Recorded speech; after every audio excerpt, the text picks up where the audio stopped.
Good morning, everyone, or good morning, everyone. Thank you for joining us today. My name is Frank Valdivieso, and I'm the President and CEO of Griffin Consulting. I want to thank everyone to be here. Give us just a second. I'm going to get having a technical issue here. Let me get my screen to display properly. All right. Let's see. Let me know when you guys can see the slides. Let's see. And there we go. Can everyone see my slides now? All right, give me a thumbs up. All right, fantastic. All right, well, one of the things I want to basically start off by saying is I'm so thankful that all of you are here today. I think one of the things that I love about serving this community, and this is something that Luis says, he's one of my team members, is that, you know, when everyone says that the world is kind of burning up, it's a real joy to be working with organizations, nonprofits that are really trying to make a difference. So I'd say for all of you that are on the line here that are supporting nonprofits, and basically give yourselves a real round of applause and a pat on the back for all the good that you're doing out there in society today. So before we get started with our content, I just want to give you a little bit of background on who we are as an organization. Again, we're an IT services partner focused on providing managed services to both commercial entities and nonprofits. We've got a number of areas that we focus on, primarily modern work, which basically translates into Copilot, Microsoft 365, Exchange, SharePoint, and those technologies. The other thing is we've got a phenomenal team, and actually you're going to meet, I'll kind of give an overview, an introduction of a couple of my team members. And later on today, I'm going to have one of our team members join us and talk about some of the strengths and capabilities of Copilot from a security perspective. As an organization, the other thing that we're kind of focused on is, again, being a trusted advisor to organizations like yourself. As a small company, we also have developed and relationships with a couple of trade associations, the International Association of Microsoft Channel Partners and the Black Channel Partner Alliance. These are organizations that we kind of tap into should there be a situation where we need to bring additional technical resources in to help solve a problem. We'll go ahead and reach out to this vast network of resources to bring to bear.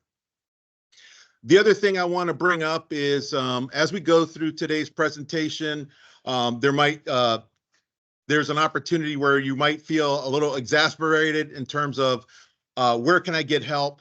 One of the things that we do have an offer available, which is a workshop where we can come in and work with your organization specifically to help you get set up and develop an implementation plan for Copilot. Basically, there are three parts to this engagement, where we'll come in and assess your environment, identify any specific outcomes that you like to achieve, and then showcase how Copilot could potentially be used in your organization to solve specific problems. And then lastly, what we'll do is we'll work with you to complete and develop an implementation plan for your organization. Just real briefly, just some of the nonprofits that we work with kind of vary. I'd say from small startup organizations such as Vivian Door, which is a born in the cloud organization that got started in COVID, to organizations like Rice, the Russell Center in Atlanta, providing a whole host of services to these organizations.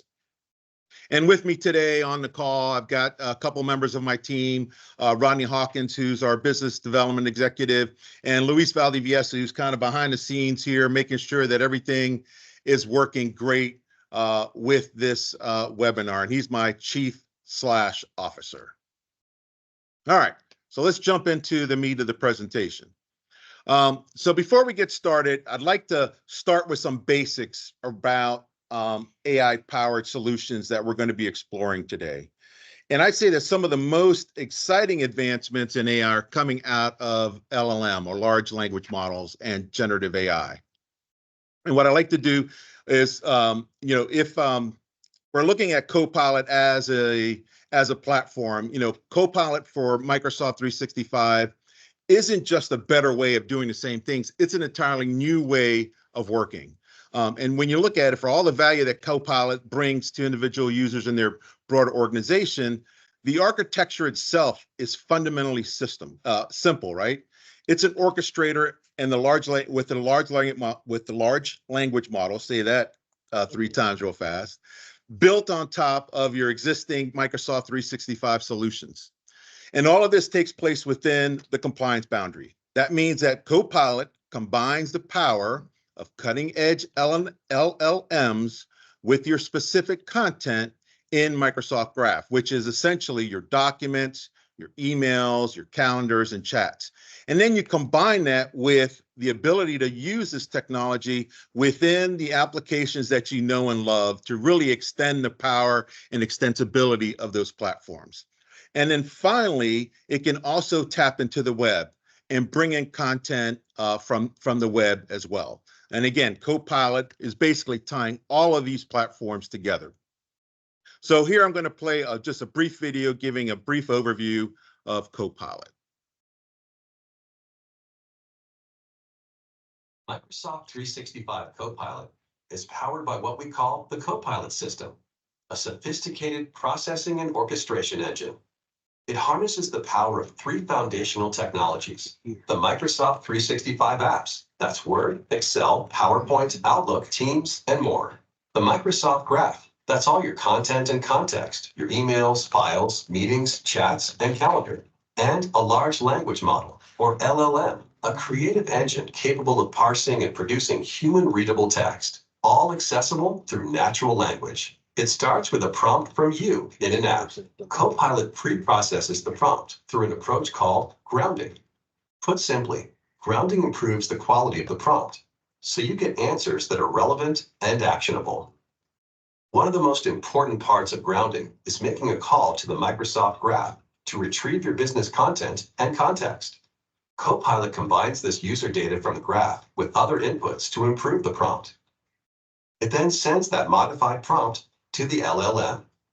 You may be familiar with what an LLM can do based on your experience with ChatGPT or Bing Chat. Copilot takes the response from the LLM and post-processes it. This post-processing includes additional grounding calls to the graph, responsible AI checks, security, compliance, and privacy reviews, and command generation. Finally, Copilot sends a response to the user and commands back to the apps. Copilot iteratively processes and orchestrates these sophisticated services to produce a result that feels like magic. Microsoft 3. All right. So one of the distinctions I want to make for those of you on the call that are just getting into this, just getting into Copilot, is a distinction that I want to make. There are actually 2 platforms, if you will. There's Copilot, which you've probably used in different forms, may or may not have used Copilot in Bing. And then there's Copilot for Microsoft 365. So Copilot in Bing basically just works with your current web data, where you can go ahead and create prompts and get back data from the larger internet, if you will. However, Copilot from Microsoft 365 essentially focuses on your data within the organization. So let me give you a couple examples here to kind of illustrate this. So Copilot, which is always grounded in web data, you can use it to ask larger questions. And so one of the articles that I always love to send to individuals when they're trying to ask me questions about AI and the power of it is this wonderful blog by Dr. Lisa, where she gives 10 frameworks for how you can use ChatGPT for basically asking strategy-driven questions, if you will. So for example, you can do a SWOT analysis of your organization. And again, I implore you, if you guys have a few minutes, you can go ahead and copy and paste this particular prompt into your Bing chat and go ahead and have it do an analysis of your organization. It's amazing the content it'll provide you, the feedback that you get. Or you might want to compare 2 products. And then, or lastly, again, use the web to basically conduct an in-depth analysis of your industry. And again, this is great, not just for nonprofits, but for commercial entities. As a matter of fact, we use it for competitive analysis as well. We'll do a SWOT analysis on our competition to kind of understand what are the strengths and weaknesses of our competition. Again, just an amazing tool to use. The other thing is Copilot from Microsoft 365. Obviously, now this is where these things are grounded in your work data.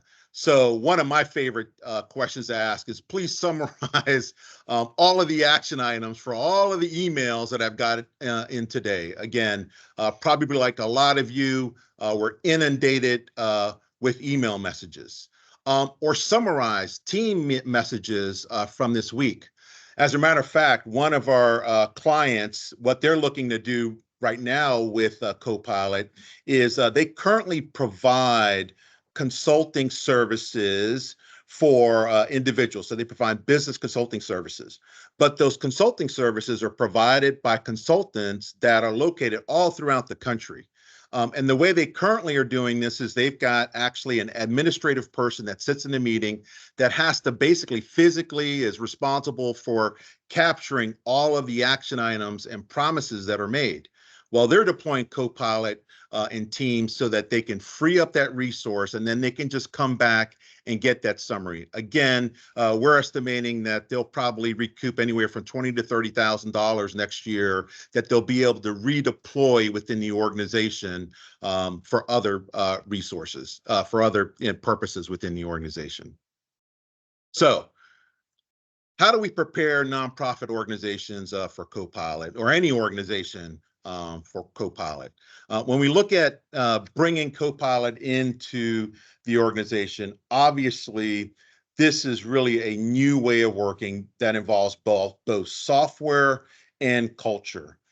And some of the common problem or questions that we hear from customers over and over again when it comes down to deploying Copilot is, things around, who do I first give the seats to?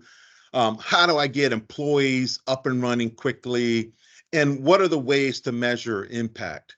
And one of the exciting things I know, just several months ago, this was a really daunting, question, really daunting in terms of how do I deploy it? The biggest question and concerns that we would get from organizations really surrounded the security of the data in the organization.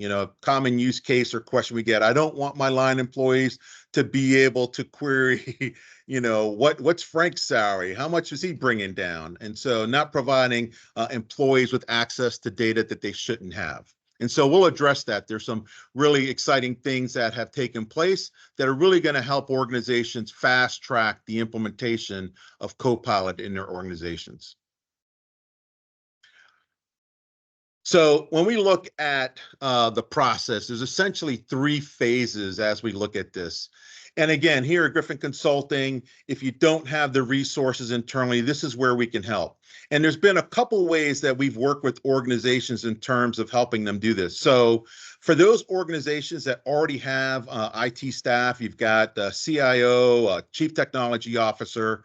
Well, what we can do is augment that your existing staff. And so those internal resources can be leveraged to focus on the implementation of Copilot, whereas Griffin can come in, augment that team, and also we can provide support services to kind of take up the slack in the day-to-day operations that potentially your internal staff won't be able to cover while they are deploying Copilot.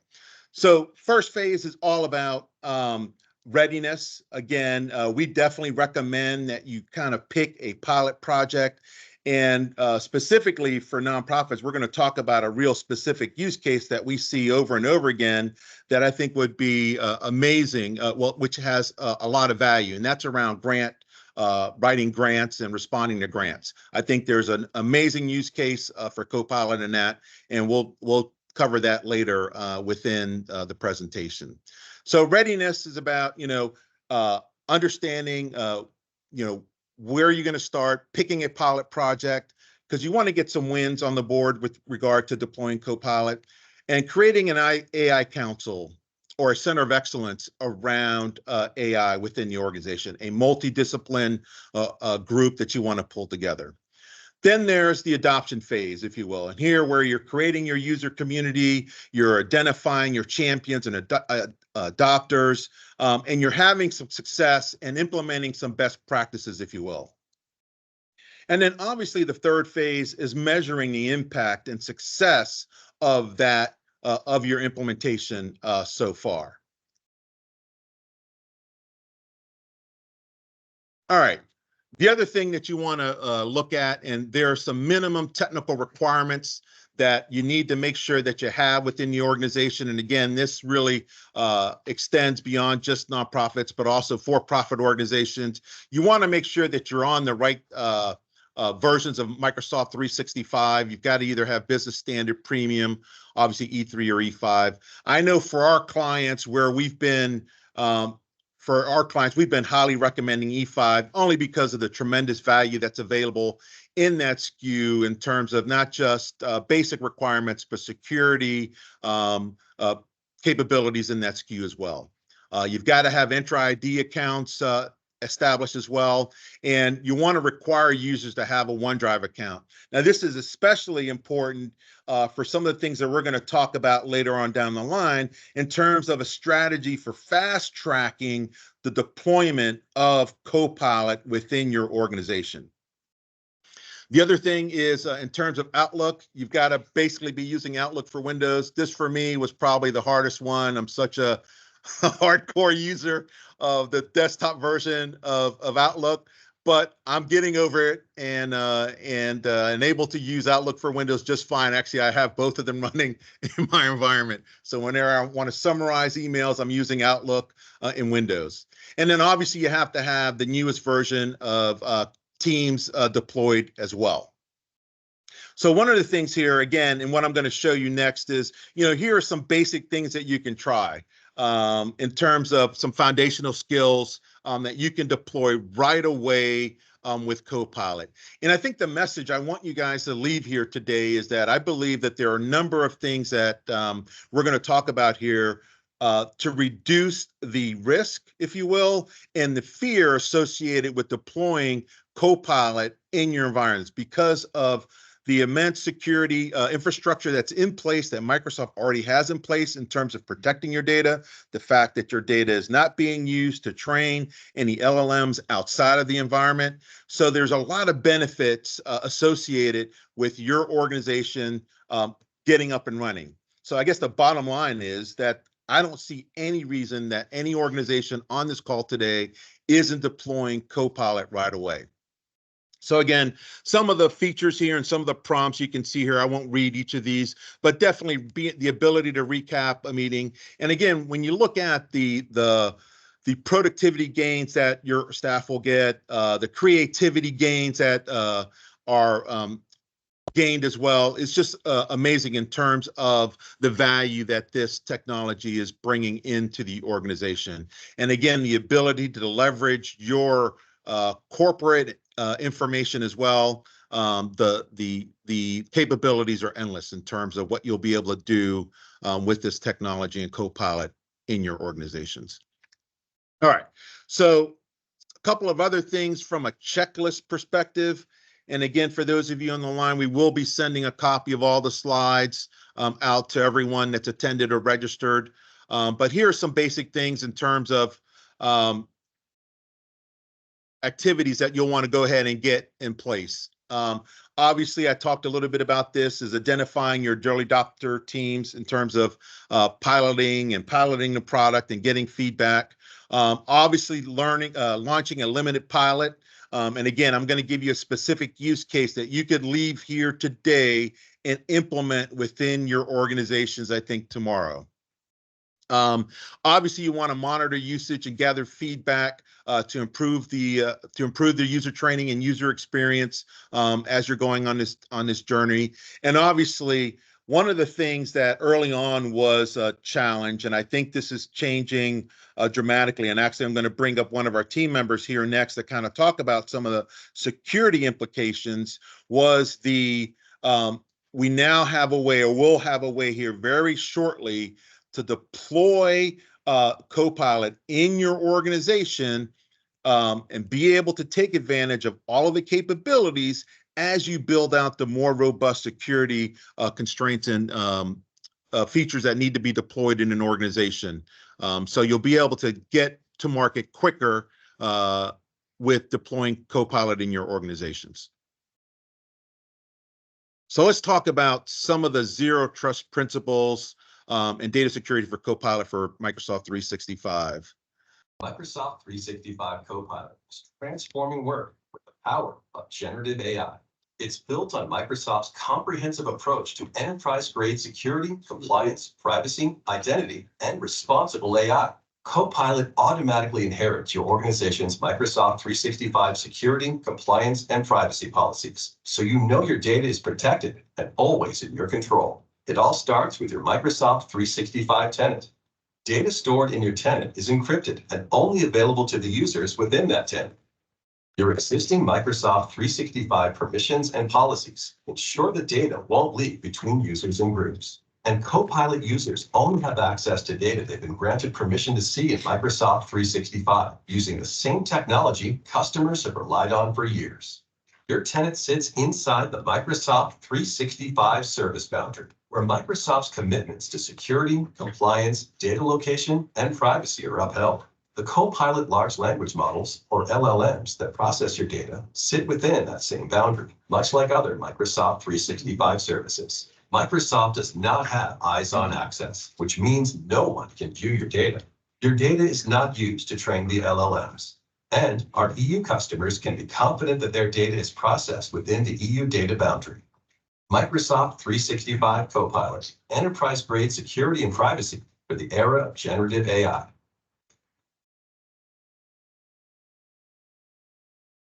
All right, I'd like to bring up Nick Blackman to the stage to kind of give us, do a little bit deeper dive on the security controls in Copilot. Nick, are you with us?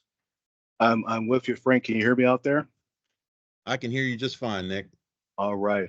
Well, thank you, Frank, for bringing me on. I just want to take a pause and just introduce myself to everyone. My name is Nick Blackman. I'm an architect with the Partner Masters, and I actually work with partners to help them to build solutions for their customers. I'm a good friend of Griffin Consultant, a good friend of Frank's, and so I'm really happy to be here. I have about 20 years of experience in IT working across the entire Microsoft stack. I worked formerly for Microsoft, for Microsoft's U.S. Global Partner Solutions team with their modern work and security teams therein. So today we want to talk to you about this feature and to kind of help you to see how restricted SharePoint search within Copilot can help your organization to jumpstart your Copilot deployment. Well, let's take a moment and let's unpack this. The first thing is that restricted SharePoint search allows you to disable organization-wide and also to restrict both enterprise search as well as the Copilot experiences to a curated set of SharePoint sites. Now let's think about that. Copilot for Microsoft 365 is going to allow the user to query and to search any information that that user may have access to. So let's say, for instance, you haven't had the opportunity yet to go through your file permissions within SharePoint. You haven't had the opportunity to set those restrictions, to set those boundaries, those least privileged controls, those zero trust principles, in implementing those boundaries to prevent users from seeing information that they should not have access to. I want to give you another scenario. Think about it this way. What if you had a user who is attempting to see the CEO's salary information? Now, we actually heard Frank use that same illustration earlier. You have a user that's out there trying to see the CEO's salary information. Now, I'm going to be completely honest with you. If that user has read privileges to that data, and if you have that information potentially stored in one of the SharePoint libraries that you have yet to restrict, that user would be able to utilize Copilot to retrieve said information. Copilot is going to show the user all information that they have explicit read privileges to. So with this specific feature set, this is going to help a customer organization such as yourself to get jump started. Whereas instead of having to go through the process of implementing sensitivity labels right away or implementing the information governance controls right away, we still recommend that you do that, but you won't have to have the same amount of urgency because this feature set allows you to then, again, restrict those SharePoint sites and restrict the level of access that a user would have. Now, let's unpack this for a second. And Frank, I know you're really excited about this feature set just as I am. But one thing that this feature set does is that when you turn this on, this restricted SharePoint search is set to off by default. But when you enable this, Copilot users and non-Copilot users will only be able to find content from an allowed list of curated SharePoint sites. Okay, so put simply, only what you specify that you want users to be able to search from. Anything that's private or confidential, you can definitely have that restricted. Now, along with that, these users would also have access to content from their frequently visited SharePoint sites. Also, from users' OneDrives, chats, and emails that specific user has access to. So they won't be able to access the OneDrives or information within the OneDrive using Copilot from a user that they may not have been granted access to. But if someone has shared a file with them in OneDrive and they want to use Copilot to search for any relevant content related to that file or related to that topic, they'll be able to do so. This also applies to any files that were shared directly with the user or files that might have been created or edited by the user. Now, Frank, I know that you at Griffin Consulting, you guys are helping customers to prepare their organizations for implementing Copilot. Can you tell me, how do you feel about this feature set? Are you as excited as I am? Yeah, there's no doubt. And so, one of the biggest challenges that we see that this addresses is the reduction in terms of the cost associated with deploying a Copilot within an organization, right? So that kind of significantly reduces the cost for getting Copilot within the organization. And that way, organizations can start taking advantage of all of the productivity and creativity advantages of Copilot much quicker. So especially around, for nonprofits, grant writing, constituent engagement, and the like. And so like the example I gave of the one client that we're working with that is essentially going to use it just for removing the requirement of having a physical person there to actually take notes in team meetings. They're now freeing it up, and like I said, they're going to see the gain anywhere between $20,000 to $30,000 that they're going to be able to redeploy within the organization. So this is a game changer, I think, for a lot of the organizations that we're working with in terms of being able to get them jump started right away, if you will, with this feature. And again, this really is intended to be a temporary solution. Again, as part of what we can do for you and help you with is to kind of develop that roadmap and implementation plan to go ahead and develop, your full a security solution built around Purview and content management, and then doing some advanced management with your SharePoint content as well. Excellent. Totally agree with that, Frank. Yeah, so with that being said, let's move forward. Let's tell our group here about some of these other great things that you can do with Microsoft Security Stack to protect your data.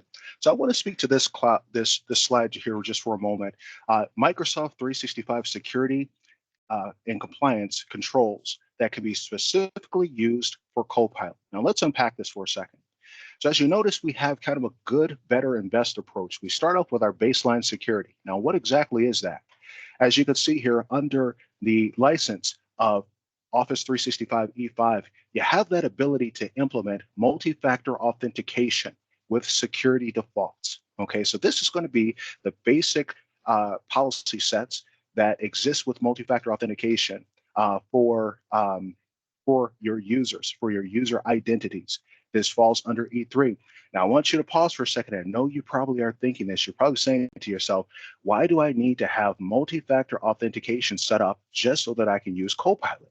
Well, let's think about this. One of the requirements to utilize Copilot for Microsoft 365 was for the user identity to exist within Microsoft Entra.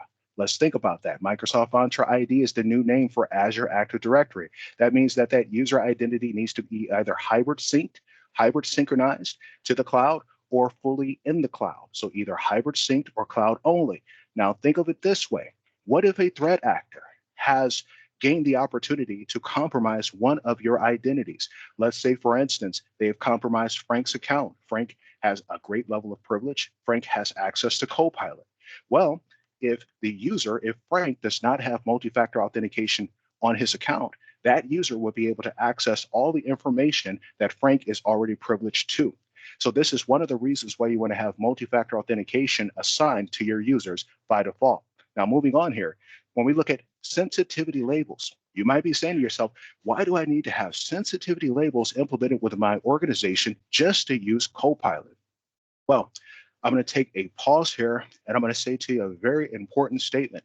A sensitivity label can make or break you as an organization. Let me really explain what I mean by that. If you do not have sensitivity labels deployed within your environment, this could put your organization at risk for a breach. Now, why do I say that? Put it to you this way. If someone has sensitive information in your environment and they attempt to exfiltrate that data externally and share that data with someone that should not have access to that data, once that data is exfiltrated, that user has the ability to then open that data, see what's in it, and potentially now your organization has been breached because information has been leaked out. Well, the way that Microsoft utilizes sensitivity labels, specifically with Microsoft Purview Information Governance, is that you have the ability to set encryption on all of your files. So even if someone tries internally to see some content, some data that they're not authorized to see because they're not authorized to see the sensitive information, they're going to see nothing but a black screen if they try to open that document. They're going to be told that they're not authorized to see these contents due to the fact that this is sensitive information. If that information somehow, some way gets shared externally, the same thing happens. When a threat actor or someone who's attempting to steal this information tries to open that file, again, the encryption watermark basically only shows them a black screen, and thus your organization has been spared from a potential breach. Now, this is important because with using Copilot from Microsoft 365, keep in mind that original statement that I made a few minutes ago. Copilot will show you everything that you have explicit read permissions to. So if there is sensitive data, personal identifiable information, salary data, things of those sorts, it's important to utilize Microsoft 365 groups to basically define who should have access to this sensitive data, and then accompany that with the use of sensitivity labels to ensure that only authorized users will be able to see this data, whether by opening the file or using Copilot to query the information. Now, just to move along here so we won't get short on time, as you see here, as you go up here within the stack, you see the core security controls still using a Microsoft 365 E3 license. It gets a little better with the Microsoft 365 E3 license because there's more features within that specific license. Let's talk about it. Specifically, you have conditional access. The data is everywhere. The users are everywhere now. Gone are the days when the users only existed behind the corporate firewall. Users are not necessarily working in the office as they were prior to the pandemic. So you have to be able to protect the data both at transit as well as the data at rest. You want to ensure that users are only accessing the data from devices that you approve of, devices that have the appropriate policy sets so that the data cannot be exfiltrated or misused. The same thing applies, again, to manual sensitivity labels for non-Microsoft products. What about those PDF documents? What about those other file types that's not necessarily an app that exists within the Microsoft 365 Enterprise app? You have to be able to protect that data as well, and thus utilize the available policy sets for manual sensitivity labels with that also. Also think about this, endpoint management capabilities. We're talking about Copilot from Microsoft 365. I want you to ask yourself, where are you running Copilot from Microsoft 365? You might be using a browser. Again, that browser resides on an endpoint. It resides on the desktop. So you want to be using those conditional access policies, again, to protect that endpoint as well. Now, as we get to the best in class, of course, it's going to get much better. But I just want to say just these two things before we move to our next slide.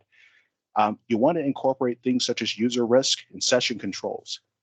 That's another advanced aspect of conditional access policies. This gets deeper to ensure that threat actors can't exploit any openings. We also want to look for the automatic applying of sensitivity labels. So let's think about this. We have our great partners here at Griffin Consulting, who can help you to implement these workloads, to help you to set up automatic sensitivity labels, to help you to have these things designed by policy so that you don't have to manually touch and look for sensitive info types in your organization. These things can be automatically detected by the algorithms created by Microsoft's tools, and our partners at Griffin Consulting can help you to do that. In addition to that, there's also the ability to discover and evaluate cloud apps. Now, what am I talking about here?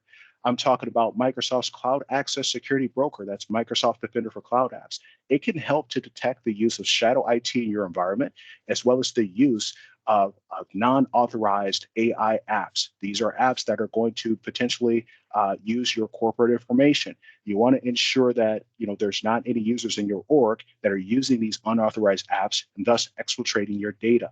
These are all things to keep in mind. So with that being said, those are some of the things that we can do to help to protect that data. Frank, if you don't mind, let's move forward to our next slide. All right, sounds good. And we got some questions here. We'll get to after the presentation here. We'll circle back on some of these questions. Okay. All right. Go ahead. Go Frank, ahead. Go ahead, Nick. Okay. Yeah, thank you. So let's kind of talk about this. If you notice what it shows here at the slide, it says, prepare your data for searches and Copilot for Microsoft 365. Again, I know what you're thinking. Why do I have to prepare the data? Let's think about that. Now, if you have an organization to where you have been keeping track of your data, you've been retiring data after a certain amount of years, you've been applying sensitivity labels and information governance principles and zero trust principles thereout, then you are in a healthy state to get started with using Copilot for Microsoft 365. But let's just say that you may not have those things in place. Let's say that you have data that might be 10 or more years old. You may not quite know what your sensitive information types are that exist in your environment. You haven't done that analysis, right? You may not even know where all of your data exists. You might have some data that exists within Microsoft 365, as well as some data that's outside of Microsoft 365. The key thing is that you want to get a handle on this data. This is going to help to protect your organization. This is going to lessen your risk posture, right? This is going to help you to secure all of those attack vectors so again, that you can use Copilot for Microsoft 365 responsibly. Now, the first thing is that we want to point out here is that it's imperative to clean out redundant, outdated, and trivial content. We call it ROT, R-O-T. That's exactly how it sounds, right? The reason being is because this is that data that is potentially going to put you at risk. If you have data that has sensitive information on it, that's older than 7 years, older than 10 years, ask yourself, do I need to keep this? And along with that, there are Microsoft tools, specifically Microsoft Purview Records Management, that can help you to, again, evaluate the data that you have in your environment and then curtail this data to ensure that you are securing your data estate properly and using Copilot responsibly along with these data sets. Along with that, we also have some other recommendations to organize your data into logical folders and sites. Tag your data with keywords. That's another thing that we have as a recommendation. You might say to yourself, why is that necessary? Well, with all of the data that we have across all of our workloads, it would be great to be able to quickly identify our data sets. We also can accompany this with policy sets that Copilot for Microsoft 365 utilizes.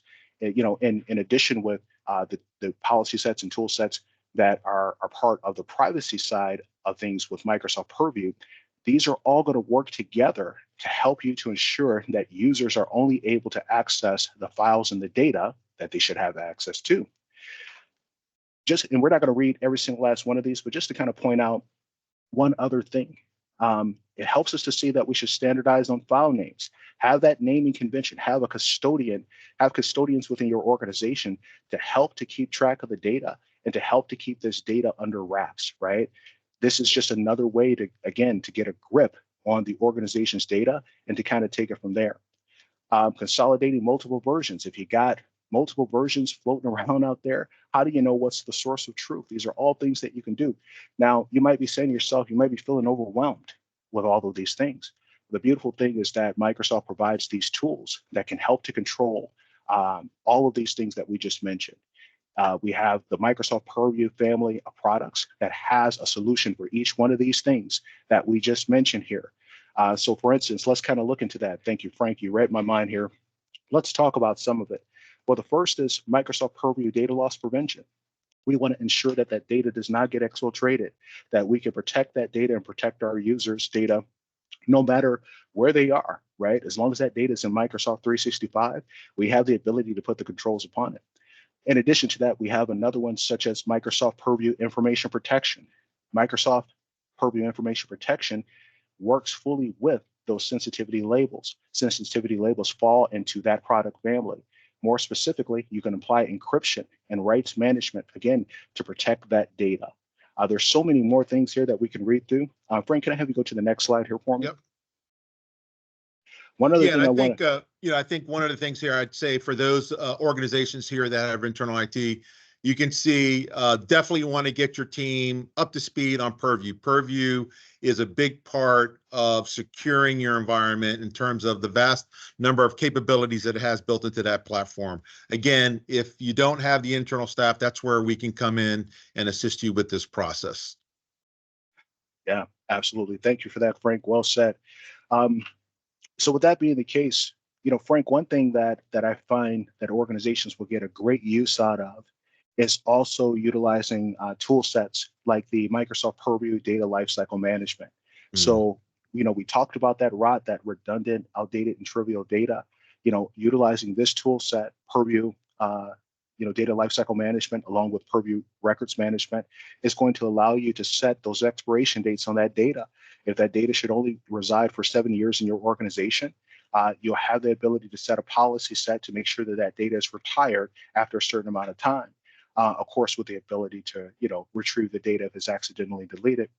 These are just all the things that can empower an organization to help to get themselves ready and fully protected for, utilizing tool sets such as Copilot from Microsoft 365. Frank, let's go to the next slide. I have one more thought I wanted to kind of share on. Let's see. So I was going to jump in and start giving them a specific use case that they can leave here today with in terms of implementing Copilot right away in their organizations. One of the things that we see, and this actually applies not just to nonprofits, but for-profit organizations that are really dealing with either for the nonprofit, it's about fundraising and grant writing. Is a challenge, if you will. For-profit organizations, it's proposals, right? RFP responses. And so organizations like yourself, I'm sure you're facing some of these challenges around fundraising and grant writing. How do you retain and engage your donors? And again, what we see is Copilot is an amazing tool that can be applied to this specific use case, if you will. And so what I'm going to do, I'm just going to briefly take you through a demo of a development associate, Megan here, who works for a Contoso nonprofit. And what she's going to do is she's going to do some research on digital literacy of senior citizens in Washington State. That's basically accessing content in the web. She then going to go ahead and review and pull up last year's proposal, if you will, and then create a new grant application based on the information that she's gathered, and then share an email with her team to ask them to review the document. So what we see here is we've got Megan essentially starting off with asking a question, generating a prompt, if you will. And Megan, again, is the development associate at Contoso. And she's going to just ask some information within Bing Copilot. She wants some data about digital literacy in Washington State, specifically around seniors 65 years and older. So she basically puts in the prompt, and right away, Copilot comes back with some information. Now, since she needs information outside of Contoso's own data, she's asked Copilot and Bing to find this information, right? And so here you see Copilot has brought back some information for her to review on tech adoption trends, tablet ownership, and internet use for this particular constituent. See? And what she now says is she's asked Bing to basically, Copilot and Bing, to summarize and refine the answers, right? So when she's has this information, she can ask Copilot to refine this response, and she can even change the tone of the response to really meet her needs if she wanted to. She could take this content, copy it, paste it, and make it sound, basically change the tone of this response. All right.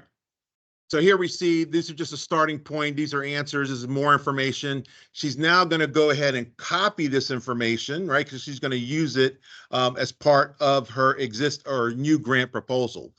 So she switches over basically to her work profile and asks Copilot to show her a copy of last year's grant proposal. So she wants Copilot to bring up and can it look for content related to last year's proposal. And you can see here that Copilot has found a couple documents within her environment, within her 365 environment. It's identified a PowerPoint and a Word document that it's found. So she can go ahead and click on that Word document to bring it up and take a look at it. And after reviewing it, she determines that, hey, this is a great starting point for my response for the new proposal that I'm going to submit for FY24. So she basically asks Copilot to help her draft a grant proposal referencing the document that it just found. And so she can, she can ask questions such as draft a grant proposal, specify the document. She can now drop in the external data that she found in Copilot and merge it with the new document that has been created.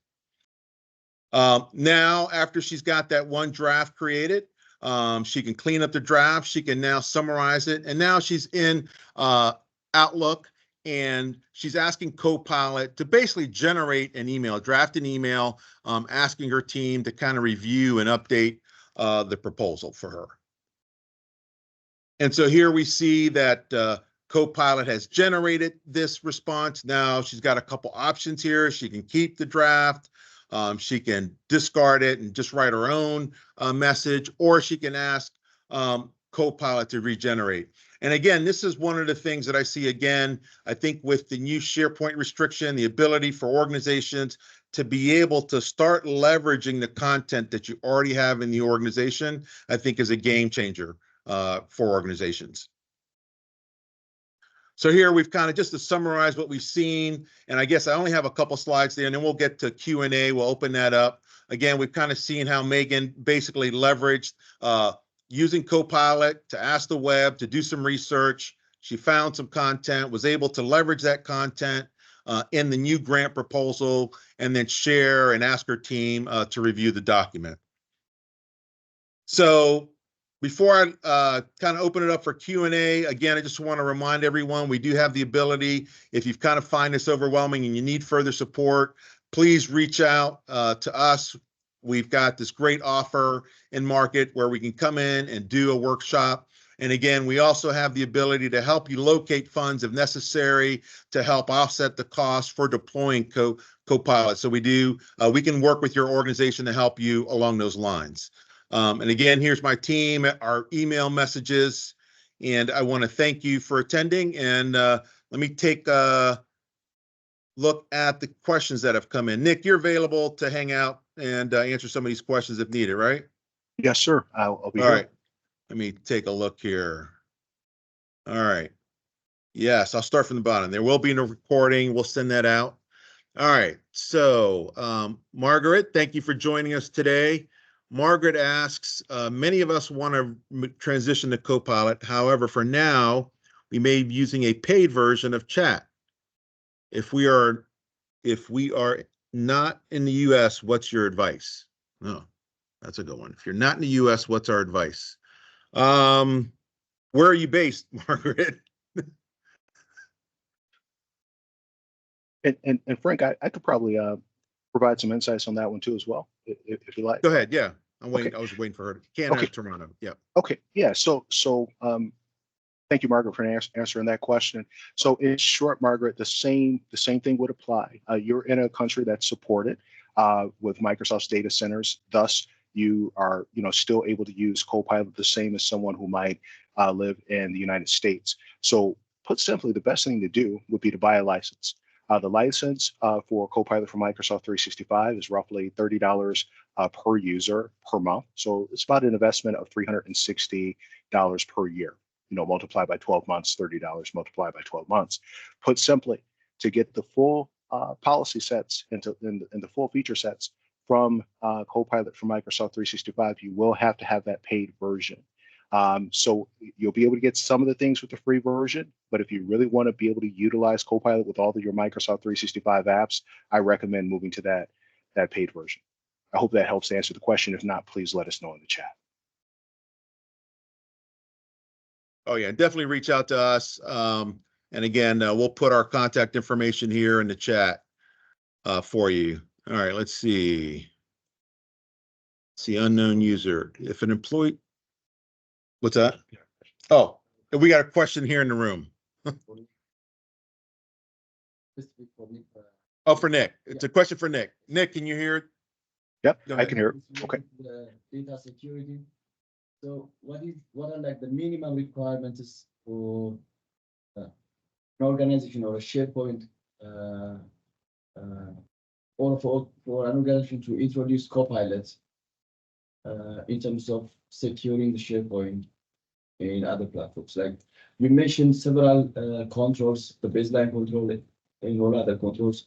Are there like minimum requirements, minimum set of controls or minimum set of requirements that we have to implement before introducing Copilot, before allowing users with Copilot to go ahead and search or go ahead and use SharePoint by integrating Copilot and so on? So I think that's where the restricted SharePoint search is going to be a game changer for you.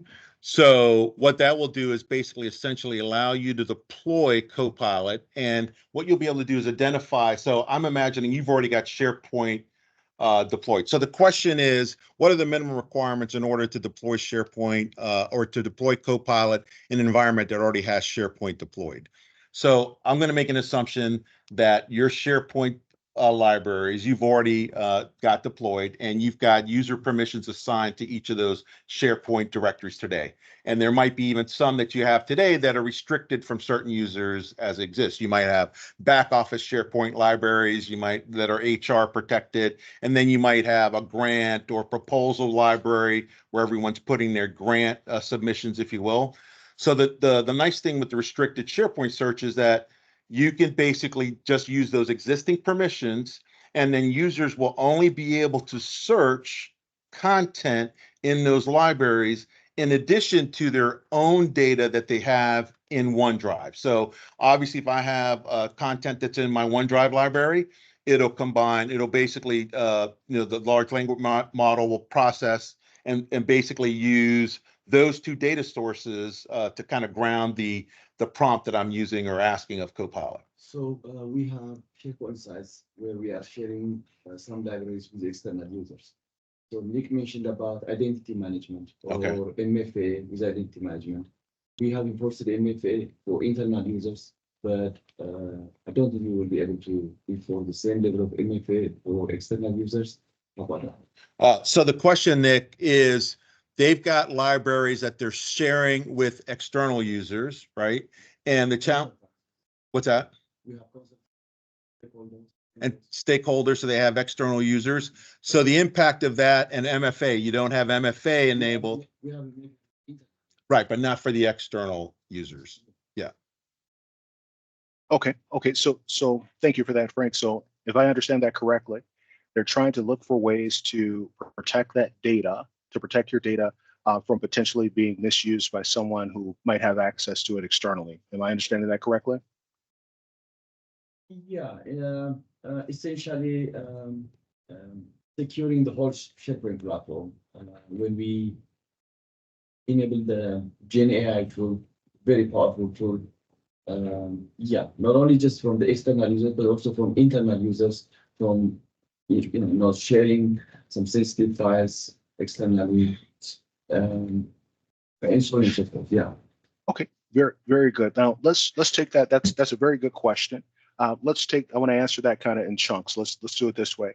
So the first thing I would do is ensure that, when it comes to sharing any information with external users, if you have allowed external users to have access to maybe some of your public facing SharePoint sites, you want to make sure that you have that data properly identified in the sense from a data classification perspective. So you want to ensure that only your public facing data exists on that site.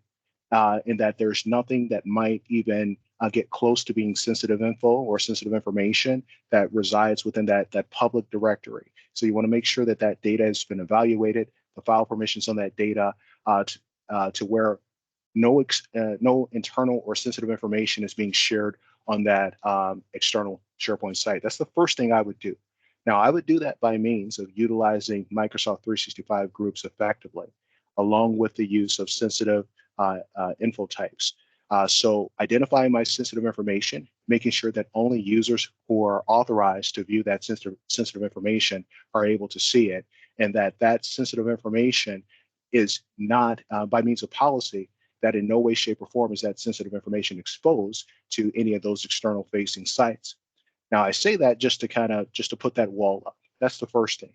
The second thing is that when it comes to Copilot for Microsoft 365, only your internal users are going to be licensed for it. So that's a good thing. So no one externally is going to be able to utilize your organization's Copilot to search for your data. It's only going to be your internal users that have access to Copilot for Microsoft 365 that are licensed, that can search the repositories that you allow them to search. Now, as Frank had mentioned, if you're utilizing that restricted search, you can basically designate, which SharePoint list users are able to search from, and then restrict the other SharePoint list so that the users cannot search for anything that might even get close to data that's internal only or confidential. Another thing that I would do when it comes to allowing users to access these external SharePoint sites is making sure that you have the appropriate data loss prevention policies set for SharePoint Online, set for Teams sites, set for OneDrive, because all of these things have SharePoint on the back end, right? So ensuring that external sharing policies are in effect. This is just one way that you can make sure that no data slips out. Now, you may not have MFA for these external users, but if you harden your posture when it comes to what you're exposing publicly, these users will only be able to see data that you want them to see. But you don't have to worry about Copilot accessing that data if the user is not internal to your organization and has a Copilot license. Now, please tell us if that doesn't answer your question. We're happy to keep going if you have any additional questions. I just want to add to it. And by the way, I'm with Microsoft, Brian Davison. Griffin is one of our partners that we use quite a bit in the Northeast region. And we're working with them on some more commercial accounts. But the thing to keep in mind is I call it sort of a three-tiered approach. There's the authentication that you know who the user is that's going to deal with your data. There's the authorization. Are they authorized within your tenant to utilize Copilot and who can do what? And then there's the data readiness piece that Frank brought up before, and that follows the permissioning of your existing SharePoint or whatever you have organizationally. Everything that was just laid out here, I would engage Griffin, and I tell every customer, come to the table with your subject matter experts when it comes to this. Do your planning, take a look at your environment in detail, right? And then come out with that plan, that prioritization plan of how much readiness do we have to do? What's our current security level? Does it support our use cases? So often we dive into Copilot and we see the bells and whistles, identify use cases and structurally walk into it, and you'll find that your benefit from it is exponentially greater. Yeah, and Brian actually brings up a great point, especially for those that are responsible for deploying a technology in the organization. So many times when we've approached a technology project, right? We'll get the technology implemented, we'll say, it's done. We have the technology implemented, but really, I think with Copilot, it is a really developing a close relationship as we would traditionally, but it's more important with Copilot in terms of that relationship with your business owners, with the business users, identifying that real specific use case and really applying an iterative, deployment process for getting Copilot out. I'll take one more question here before we kind of drop off here. One of the questions was around nonprofit discounts for products. So I hope that every nonprofit here on the call is taking advantage of the Microsoft Technology Grant. If not, if you're not maximizing the utilization of the grant, which there are phenomenal discounts available for a number of SKUs in the Microsoft stack that you could take advantage of as a nonprofit. So you can reach out to either myself or Luis, and we can help you with that. The other thing we can do, and this is something that we've done for clients before, is to do an assessment of your existing license spend. For one client, we saved them over $20,000 a year in their spend because they were using old SKUs where there are newer SKUs that have some of the capabilities that have been rolled up. Unfortunately, and Brian, you can correct me if I'm wrong, to date, I don't believe there's any sort of discount in market for Copilot for nonprofits. Yeah. So no discounts yet for Copilot in the marketplace. That's $360 a year per user for Copilot. And with that, I want to thank you all for joining us today. Again, you have our contact information. Any questions? We will be following up with all of you. We'll send you a copy of the deck. Obviously, today's recording. Nick, thank you so much. And thank you all, and enjoy the rest of your day.